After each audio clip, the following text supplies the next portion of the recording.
नेता प्रतिपक्ष यशपाल आर्य रुड़की पहुंचे। पत्रकार वार्ता करते हुए बताया कि मंगलौर विधानसभा उपचुनाव में कांग्रेस प्रत्याशी की ऐतिहासिक जीत होगी।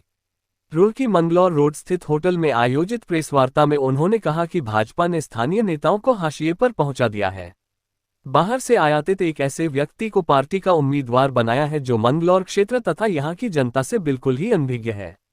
उन्होंने कहा कि देश की जनता ने जहां हाल ही में हुए लोकसभा चुनाव में लोकतंत्र बचाने के लिए कांग्रेस इंडिया गठबंधन का साथ दिया है, वहीं मंगलौर क्षेत्र की जनता भी आपसी भाईचारा कायम करने एवं लोकतंत्र की मजबूती के लिए कांग्रेस प्रत्याशी के पक्ष में ही मतदान करेगी। हरिद्वार जनपद हमेशा से ही हिंदू मुस्लिम एकता की पहचान रहा है और यहां की भोली भाली एवं जागरूक जनता सेकुलर ताकतों को मजबूत करने के लिए मतदान करती है। कहा कि इस बार उपचुनाव में कांग्रेस प्रत्याशी काजी निजामुद्दीन को जनता भारी मतों से जीताकर यहां का प्रतिनिधित्व सौंपेगी। देखिए, कांग्रेस एकजुट होकर इस चुनाव में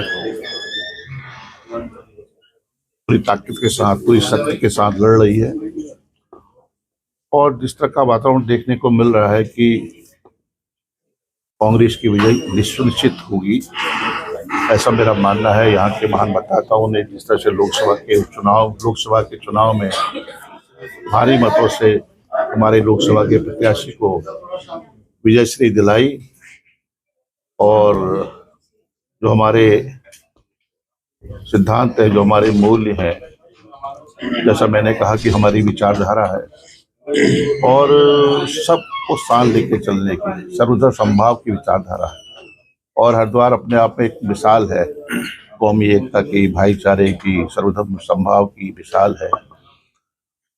मुझे यकीन है कि एक संदेश पूरे प्रदेश में, पूरे देश में जाएगा।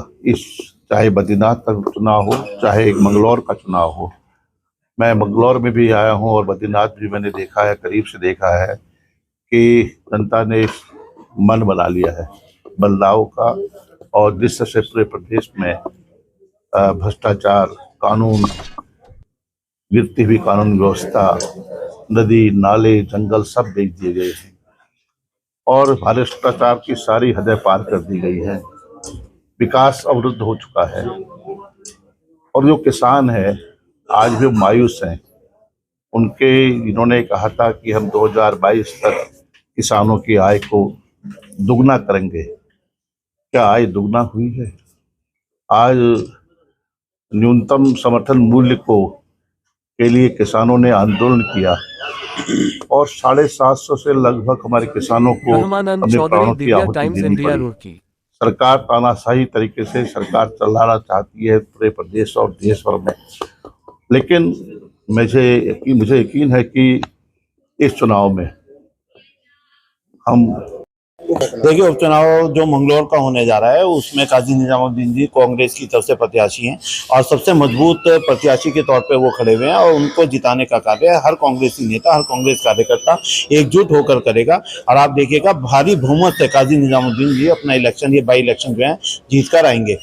और दूसरी बात, जो भाजपा की तरफ से बार बार बात आ रही है कि वो कैंडिडेट लाएं, ये लाएं, आप देखिए स्थानीय कैंडिडेट कोई भी ऐसा नहीं था जिसे काजी निजामुद्दीन जी के सामने खड़ा किया जा सके या जीतने का हुंकार बढ़ सके।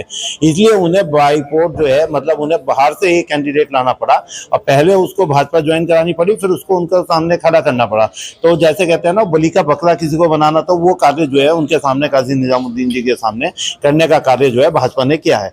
तो आप बिल्कुल मान सकते हैं इस बात को देखते हुए, सारी परिस्थितियों को देखते हुए, काजी निजामुद्दीन जी जो है मंगलौर उपचुनाव जीत रहे हैं और भारी बहुमतों के साथ जीत रहे हैं।